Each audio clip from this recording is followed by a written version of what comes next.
ధనస్సు వారికి గనక చూసుకున్నట్లయితే ప్రధానంగా ధనస్సు రాశి వారికి రాశిని రెండు గ్రహాల ట్రాన్సిట్ శుభపరుస్తుంది. అంటే ధనస్సు మీదే కదా ఇప్పుడు శని యొక్క దృష్టి. ఇప్పుడు సహజంగా మీకు ఏంటంటే అర్ధాష్టమ శని నడుస్తుంది. కాకపోతే శని యొక్క దృష్టితో పాటు సప్తమ స్థానంలో ఉండేటువంటి గురువు యొక్క దృష్టి కూడా పడుతూ శుక్రుడు కూడా వచ్చి చేరుతున్నాడు. అయితే ఈ రెండు గ్రహాల దృష్టి ఉండడం వేరు, సప్తమ స్థానంలో ఉండేటువంటి ఆ యొక్క గురువు దగ్గరికి శుక్రుడు రావడం వేరు. అయితే ఈ లగ్నానికి శుక్రుడు పూర్వజన్మ కర్మకారకుడు.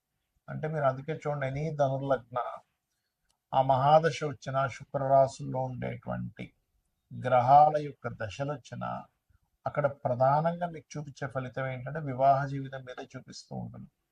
అంటే వివాహం చేసుకునే సఖ్యత లేకపోవడం, వివాహం చేసుకుందామంటే కుదరకపోవడం, ఎంత బాగా ఉన్నా సరే మేము విడిపోదాం అనే నిర్ణయాలు వచ్చేసండి, ఇలాంటివి జరుగుతూ ఉంటాయి. కాబట్టి ఈ లగ్నాన్ని రెండు గ్రహాలు వీక్షిస్తున్నందుకు మీకు కలిగే ఫలితాలు ఏమిటి, ఏ దేవత ఆరాధన చేయాలి, ఎటువంటి విషయాల పట్ల మీరు జాగ్రత్తగా ఉండాలనేటువంటి అంశాలు చెప్తుంది నేనైనప్పటికీ చెప్పిస్తుంది సాక్షాత్ లలిత అమ్మవారిగా భావిస్తూ ఆ లలితాంబిక అమ్మవారి యొక్క అనుగ్రహం మీకు పరిపూర్ణంగా కలగాలని మనస్ఫూర్తిగా కోరుకుంటూ, ఇక్కడ డబుల్ ట్రాన్సిట్ అంటే శని గురువుల యొక్క దృష్టి ఎప్పుడైతే రాశి మీద ఉందో ఇది ఇచ్చేటువంటి రిజల్ట్ ఏమిటి అంటే, ఇది ప్రధానంగా ఇక్కడ మీకు ఒక తెలియని ఒక కాన్ఫిడెన్స్ లెవెల్స్, అర్ధాంశం శని ఉంది కదండి, అయ్యో నాకేమి కలిసి రావు అనే దాని నుంచి కొంచెం బయటపడతారు. దీనివల్ల తెలియని కాన్ఫిడెన్స్ లెవెల్స్, మరియు అదేవిధంగా గమనించినట్లయితే దీంతో పాటు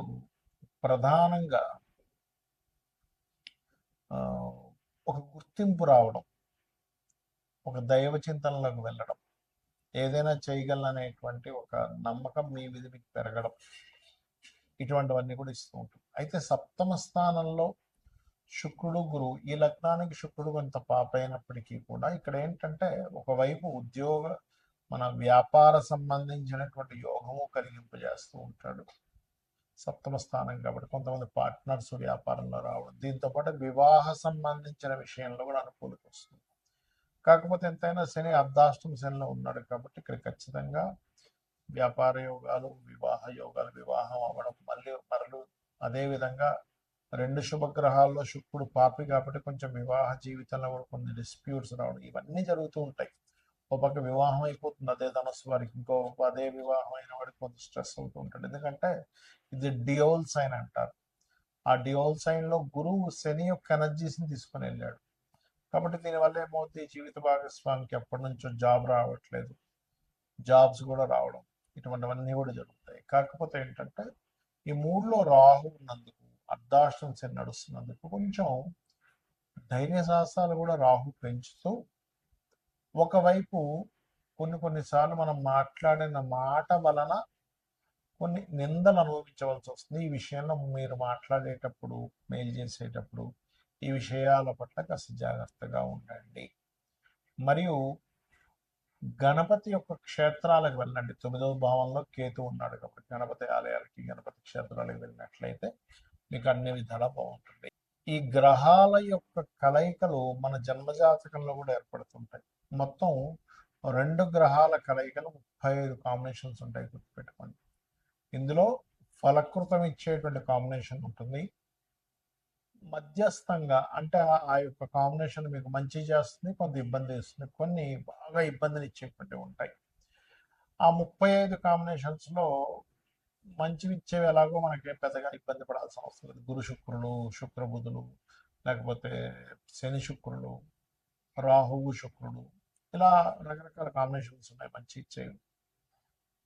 గురువు రవి ఉంటే ఇంట్యూషన్ పెరుగుతుంది, ఆ జీవాత్మ సంయోగం అంటూ ఇలాగా ఉన్నాయి.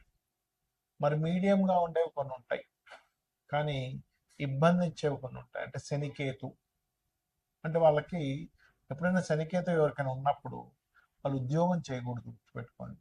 అది 159 యాక్సెస్లో ఉన్నా, కలిసి ఉన్న 159 యాక్సెస్లో ఉంటే కొంత 75% పనిచేస్తుంది, కలిసి ఉంటే 100% పనిచేస్తుంది. అలాంటప్పుడు వాళ్ళకి దేని ద్వారా ధనయోగం ఉందో చూసుకుని వ్యాపారంలోకి వెళ్ళిపోవడం మంచిది. ఎందుకంటే స్వేచ్ఛాయోగం అంటారు శనికేతువుల కలయిక, కాబట్టి వ్యాపారం చేస్తూ ఉండాలి. శనికేతువులు ఉంటాయి. కొంతమంది కుజరాహులు ఉంటారు, విపరీతమైన అగ్రెసివ్. అలాంటి వాళ్ళు మీరు గొడవలకు వెళ్ళకపోతేనే మీరు అభివృద్ధి చెందుతారు, లేకపోతే గొడవ అవుతూ ఉంటుంది ఎప్పుడు కూడా.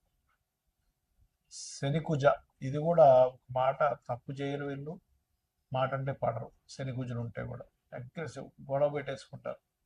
అంటే ఏమీ లేదు, ఒక ఎనర్జీ ఫామ్ అయినప్పుడు ఆ ఎనర్జీ ఫలితం ఇవ్వాలి. ఇప్పుడు మంటలో పెట్రోల్ వేసాం, బగ్గుమని మండుతుంది, వాటర్ వేసాం, ఆరిపోతుంది.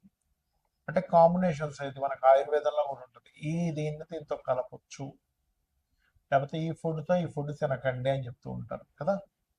అలాగే మనకి మనకి కెమికల్ వీటిలో కూడా చూడండి, కొన్ని కొన్ని కెమికల్ రియాక్షన్స్ జరుగుతూ ఉంటాయి. అంటే ఒకదాన్ని ఇంకో దాంతో కలిపినప్పుడు ఒక రకమైనది వస్తుంది, ఒక దాని నుంచి ఒకటి తీసేసినప్పుడు ఇంకో రకమైనది వస్తుంది. అలాగే గ్రహాలకు కూడా ఇప్పుడు కుజుడు రాహు అనుకోండి, ఇది ఒక సర్పదోషం.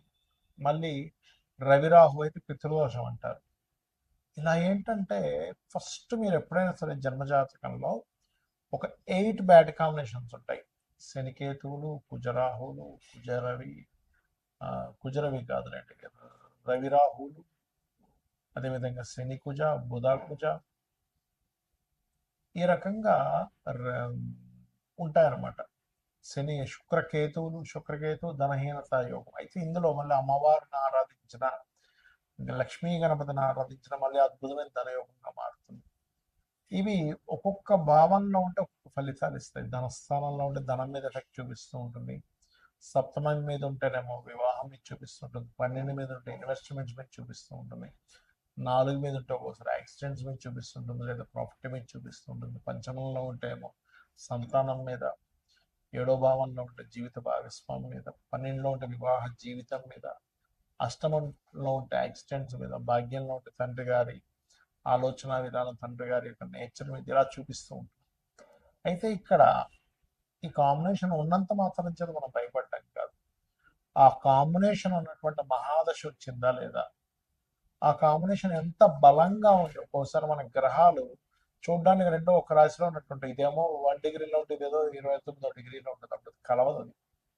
ఎందుకంటే చాలా ఎక్కువ డిగ్రీలు ఉంది కాబట్టి మీకు అది కనీసం 10 డిగ్రీల లోపల ఉండాలి. 10 డిగ్రీలు మేము ఉంటేనే దాని ప్రభావం ఎక్కువగా ఉంటుంది. లేదా ఒక్కొక్కసారి పక్కపక్క రాశిలో ఉన్నట్టుంటాయి, కానీ ఇదొక రాశి అదొక రాశిలో నక్షత్ర సంబంధం ఉంటుంది. అంటే ఉదాహరణకి ధనిష్ట నక్షత్రం, మృగశిర నక్షత్రము, లేకపోతే ఈ కుజ నక్షత్రాలు 2 పాదాలు అందులో 2 పాదాలు ఇందులో ఉంటుంటాయి. లేదా గురు నక్షత్రాలు కూడా పునర్వసు, విశాఖ లేదా పూర్వభద్రం 3 పాదాలు ఒక దాంట్లో ఉంటే 4వ పాదం ఇంకో రాశిలో ఉంటుంది. ఆ రకంగా పాదాలు మారినప్పుడు రవి నక్షత్రాలు కూడా, ఇప్పుడు కృత్తిక ఉంది, కృత 1వ పాదం మేషంలో ఉంటే 2, 3, 4 పాదాలు వృషభంలో ఉంటుంది. అదేవిధంగా ఉత్తరాషాఢ కూడా ఉంటాయి, 1వ పాదం ఒక దాంట్లో ఉంటే సింహంలో ఉంటే 3 పాదాలు కన్యలో ఉంటాయి. ఉత్తరాషాఢ కూడా 1వ పాదం మకరంలో, ధనస్సులో ఉంటే మకరంలో మరో 3 పాదాలు ఉంటాయి. ఇలా పాద సంబంధం వచ్చిన 10 డిగ్రీల లోపల ఉన్న ఆ మహాదశలు నడుస్తున్నప్పుడు అది ఏ భావంలో ఉందో చూసుకొని దానికి సంబంధించిన మీరు పరిహారం కనుక చేసుకోగలిగితే, అంటే ఏ 2 గ్రహాలు కలిసాయో ఆ 2 గ్రహాలు ఏ పోర్ట్ఫోలియోని యాక్టివ్ చేస్తుందో తెలుసుకోవాలి. ఆ సమయం ఎప్పుడు వస్తుందో తెలుసుకోవాలి. అది మహాదశ, అంతర్దశాలు కొన్నిసార్లు ఎలా ఉంటుందంటే అసలు ఆ దశే రాదు కొన్నిసార్లు. అంటే ఉదాహరణకి ఏ శుక్రకేతువులు కలిసి ఉన్నారనుకోండి, అసలు ఈ అబ్బాయి పుట్టడం, అబ్బాయి కృత్తికలోనో రోహిణిలోనో పుట్టాడు, ఆయన కేతు మహాదశ రావాలంటే దాదాపుగా 110 సంవత్సరాలు పడుతుంది. ఎప్పుడు ఆ 110 సంవత్సరాలు అప్పుడు వస్తే ఏంటి, రాకపోతే ఏంటి. మనకి ఏ దశలైనా 70-80 సంవత్సరాల వరకే గుర్తుపెట్టుకోండి. 70-80 తర్వాత అన్నీ కూడా కర్మ సంబంధించినవి నడుస్తూ ఉంటాయి. కాబట్టి మహాదశ వస్తుందా లేదా, ఆ కాంబినేషన్ ఎంత బలంగా ఉంది లేదా ఎంత బలహీనంగా ఉంది, నిజంగా ఏదైనా పోర్ట్ఫోలియోని యాక్టివ్ చేస్తుందా, లేకపోతే ఉన్నాయి పేరుకి కొన్ని మంచి కాంబినేషన్స్ కూడా అంతే అండి, పేరుకి మాత్రం అద్భుతమైన యోగం ఉందండి. ఎందుకంటే 2 గ్రహాల కలయిక ఈ యోగం. మనం ఇప్పటి వరకు ఈ రాశి వారికి భావాన్ని యాక్టివ్ చేస్తుందని చెప్పడానికి కూడా కారణం ఏంటంటే అది యోగాన్ని యాక్టివ్ చేస్తుంది. కాబట్టి మీకు ఏదైనా ఇప్పుడు నేను చెప్పినటువంటి కాంబినేషన్స్లో ఏదైనా ఫలానా భావంలో ఉంది, ఆ మహాదశ నడుస్తుంది, అంటే శుక్రకేతులు కలిసిన శుక్రుడు దశ కానీ కేతు దశ కానీ నడుస్తుంటే అది యాక్టివ్ అయిపోతుంది. లేదా శుక్రుల్లో కేతు లేదా శని కుజులు కలిసిన శనిలో కుజులు కుజుల్లో శని యాక్టివ్ అవుతూ ఉంటుంది. అదేవిధంగా రవిరాహులు, రాహువు కుజుడు, శనికేతువులు ఇలా అది యాక్టివ్ అయినప్పుడు దానికి సంబంధించిన దానం ఇవ్వండి. ఖచ్చితంగా మీరు చాలా పెద్ద ఎఫెక్ట్ నుంచి బయటపడతారు. దానికి సంబంధించిన దానం ఇవ్వడం. ఇప్పుడు శనికేతులు ఉన్నారు, వెంకటేశ్వర స్వామి ఆలయానికి వెళ్ళడం. కుజరాహులు ఉన్నారు, నరసింహస్వామి లేదా దుర్గా ఆలయానికి వెళ్ళడం. రవిరాహులు ఉన్నారు, పితృదేవత ఆరాధన చేయడము మరియు సూర్యాలయాలు, దుర్గాలయానికి వెళ్ళడం. బుధకుజులు ఉన్నారు, విష్ణు సహస్రనామాలు చదువుకోవడము మరియు లక్ష్మీ నరసింహస్వామి ఆరాధన కూడా చేసుకోవచ్చు అక్కడ. మరియు అదేవిధంగా కుజరాహులు ఉన్నారు, నరసింహస్వామి ఆరాధన చేయడం లేదా రుద్రం చదువుకోవడం. ఇవి చేసినట్లయితే ఖచ్చితంగా మీకు అన్ని విధాలా బాగుంటుంది.